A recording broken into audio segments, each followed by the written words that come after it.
Hello, world. The reign of Pete Davidson. The man, the myth, the legend. PDD. Pied Piper, and other nicknames. The man roasted by Kanye. The man everyone knows and loves. Man that continues to inspire myself and many more people. Similar afflictions. Many know the man, but not many know the true rise and reign of one Peter Michael Davidson.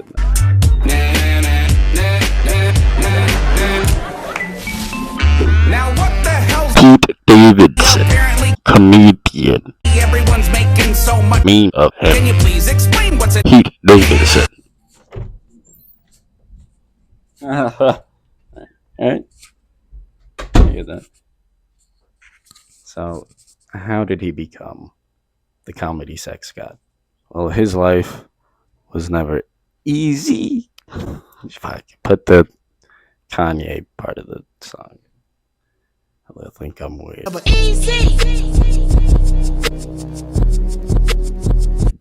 His dad died 9/11, and he got a lot of 9/11 gifts as a result, which he always said felt weird to receive, which sounds correct. Though his dead dad gifts. He's open with his battles. This is the sad part of it, by the way. He's open with his battles as well against mental illnesses and Crohn's and stuff like that, and that helps others out. He started comedy at the age of 16 in Staten Island because he was being bullied at school, partly because his dad died in 9/11, but also because, just because, Staten Island is said to be a rough spot. Found an early sense of belonging in comedy.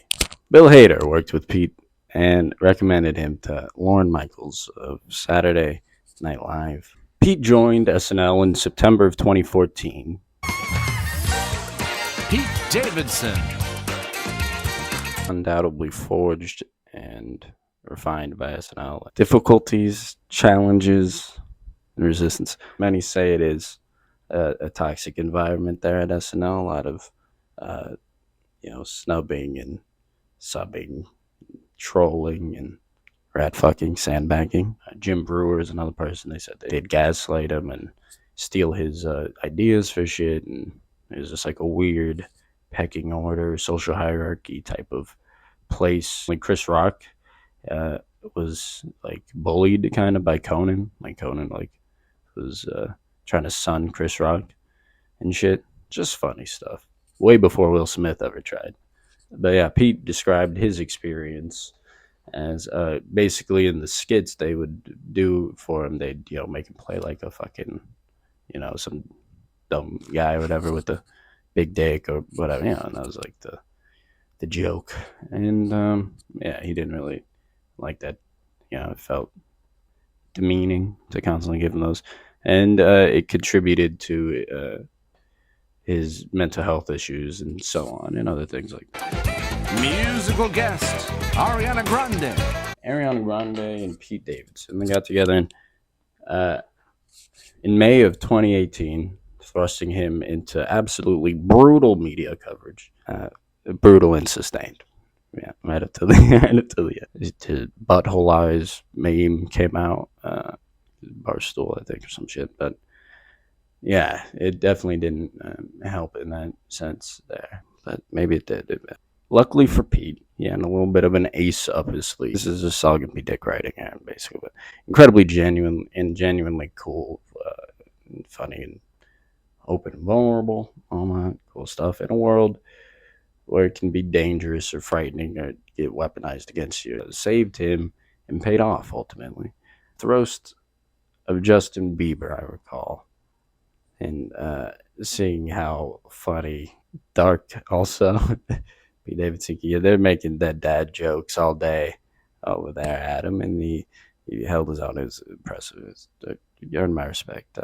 I recall one joke that was specifically gruesome. He said, Snoop Dogg inhaled more smoke than Pete Davidson's dad, and Pete Davidson, he held it. He landed some heavy ones. I can't remember, but put him in right here.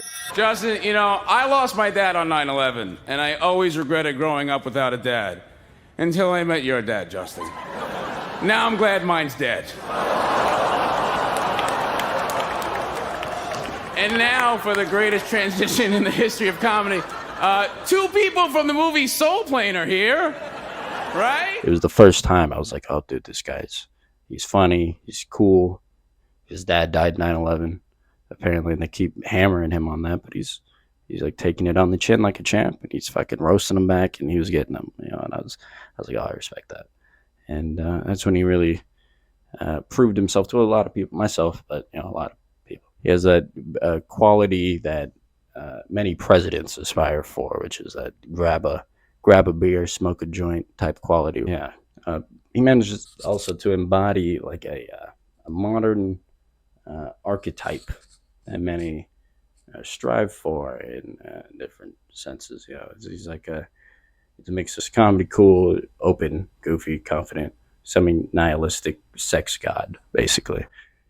He fucks. It's 3 o'clock. It's 100 degrees. It's literally 100 degrees. I'm just wearing this shit. See what I do for you? As a music icon, influenced a number of musicians, various senses.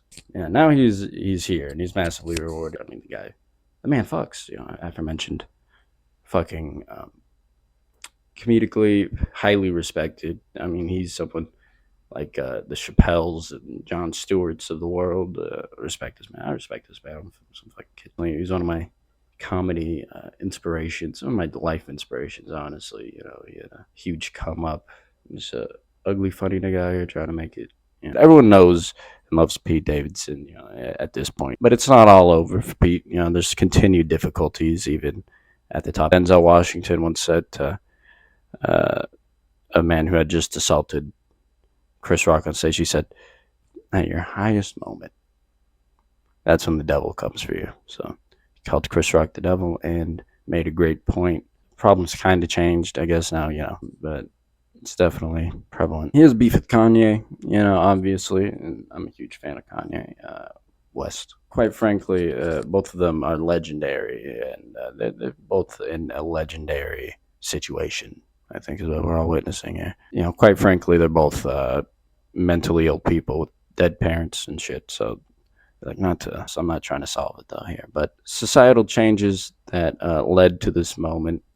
You know, you could say Jonah Hill, Michael Cera, Seth Rogen, but honestly, this man, he's a culmination. He's all of us, as you can see. That don't kill Pete can only make Pete stronger. He's proven his ability to overcome, you know, all that shit. He's at this point, I think he's built his resilience and tolerance up to pretty decent levels. You know, so he's the king of the young comedians. He's setting new boundaries for comedians as a whole. Quite honestly, everybody's been leveled up. Anybody that's funny has been leveled up by Peter Michael Davidson. God bless him. You know, we can all now go further than we had ever thought before. He ran so we could fly, and we're gonna fly. You know, so we appreciate Pete for that. This is still the beginning. Moreover, with Pete leaving SNL, you know, he's gonna be fine. He's a high commodity. He's the Judd Apatow umbrella, and everybody knows him. Everybody loves him. There's more room to grow. For a comedian, he's very young. You know, and that sounds weird to say, but you know, young in comedy is like 30 years old. Like if you're 30, you're a young person in comedy. Full circle, the reign of Pete Davidson, a true hero's journey. Ultimately, Pete proven to be a humble and benevolent comedy ruler. This is the reign of Pete Davidson. See what I do for you?